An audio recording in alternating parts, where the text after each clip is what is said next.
There was a time I really wanted to learn coding, but I had every reason not to. The reasons were because, number one, I had a laptop back then and the battery barely lasted. The second was because there was no electricity in my community for over 10 years. The third thing was that I wasn't able to get a power generator back then, and fueling was even another problem.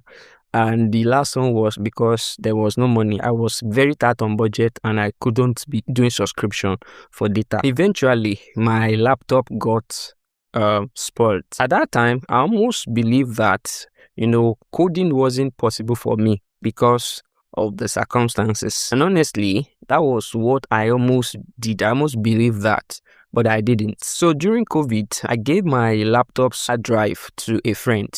And while he was going through, he saw some of the coding courses and materials that I had on that laptop. Then he came to me and asked me one question. He was like, "You have all these materials, so what have you been doing with them?" And I was like, I have to now explain everything to him, like the electricity issue, the laptop battery issue, the data issue, and the generator issue. The truth is, those were real issues, real problem, and he understood because we live in the same community. But instead of ending the conversation there, that I couldn't do what I was supposed to do because of the circumstances, we asked ourselves one question, and the question was that, what can we do?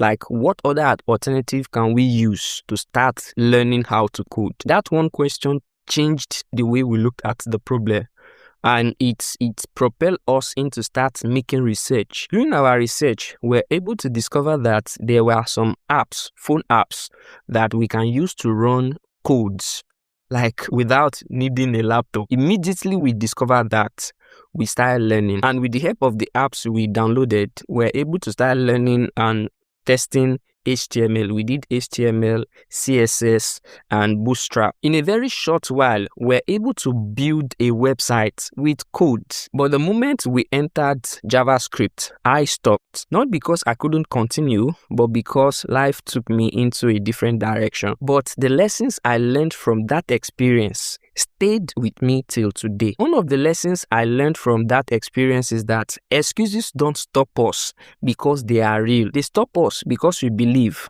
they are the end of the story. Because the biggest thing that stands between us and progress are not always our circumstances. It is believing that our circumstances has determined the outcome. Now, anytime I catch myself trying to say something like, "I can't do this because," I will stop and ask myself, what can I do with what I already have? So, let me ask you,